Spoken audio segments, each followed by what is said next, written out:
টেকনাফ সীমান্তে হঠাৎ করে নিস্তব্ধতা ভেঙে বিকট বিস্ফোরণের শব্দে কেঁপে উঠল। নাফ নদীর ওপারে মিয়ানমারের রাখাইন রাজ্যের মংডু শহরতলিতে শুরু হল দেশটির সরকারি বাহিনীর বিমান হামলা।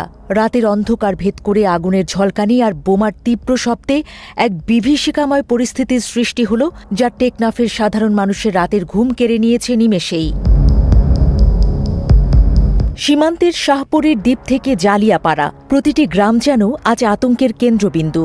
মংডুর আকাশে ঘন কালো ধোঁয়ার কুণ্ডলী আর আগুনের লেলিহান শিখা। ওপার থেকে ভেসে আসা বিস্ফোরণের শব্দে এপারে ঘরবাড়িগুলো বারবার কেঁপে উঠছে। মানুষের চোখে মুখে এখন শুধুই ভয়ের ছাপ, কারণ তারা জানেন না এই ধ্বংসযজ্ঞের রেশ কতক্ষণ স্থায়ী হবে আর ঠিক কতটুকু ধেয়ে আসবে তাদের প্রিয় বসতভিটার দিকে। সাবরাং ইউনিয়নের মানুষের জন্য এবারের রাতটা যেন এক অনন্ত অপেক্ষার।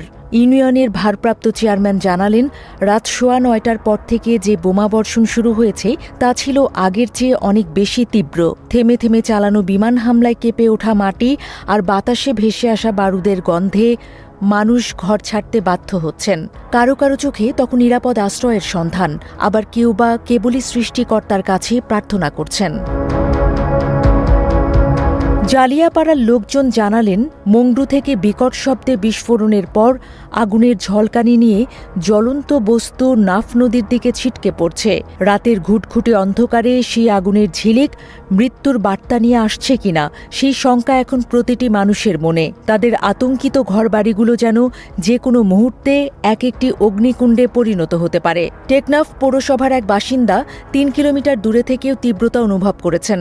তার ভাষ্যমতে, এবারের বিমান হামলার প্রচণ্ড শব্দ আগের সব রেকর্ড ভেঙে দিয়েছে। প্রতিটি বিস্ফোরণ যেন মানুষের হৃৎপিণ্ডে সরাসরি আঘাত করছে।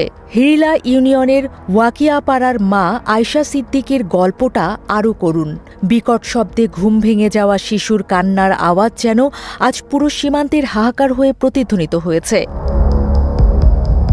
সীমান্তের নির্ভরযোগ্য সূত্রগুলো বলছে, হাইন্দাপাড়া ঘাঁটি থেকে শুরু করে 5 নম্বর বিজেপি সদর দপ্তর পর্যন্ত বিভিন্ন অবস্থানে আরাকান আর্মির আস্তানা লক্ষ্য করে মিয়ানমার সরকারি বাহিনী এই মরণপণ হামলা চালাচ্ছে।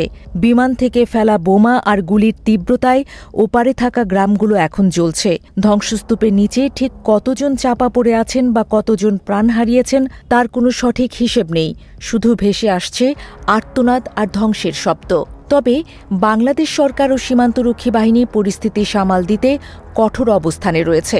টেকনাফ 2 বিজিবি ব্যাটালিয়নের অধিনায়ক লেফটেন্যান্ট কর্নেল হানিফুর রহমান ভুইয়া জানিয়েছেন, তারা মিয়ানমারের পরিস্থিতি নিবিড়ভাবে পর্যবেক্ষণ করছেন এবং সীমান্ত ও নাফ নদীতে সতর্ক অবস্থানে রয়েছেন।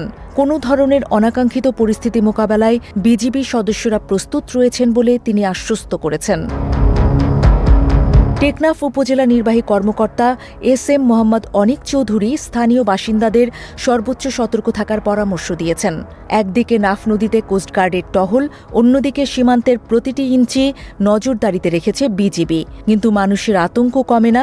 2023 সালের ডিসেম্বরে আরাকান আর্মির দখলে যাওয়া এই অঞ্চলে রক্তক্ষয়ী লড়াই এখন এক অনিশ্চিত গন্তব্যের দিকে ঠেলে দিচ্ছে সীমান্ত জনপদকে, যেখানে প্রতিটি রাত আসে মৃত্যুর আশঙ্কা নিয়ে।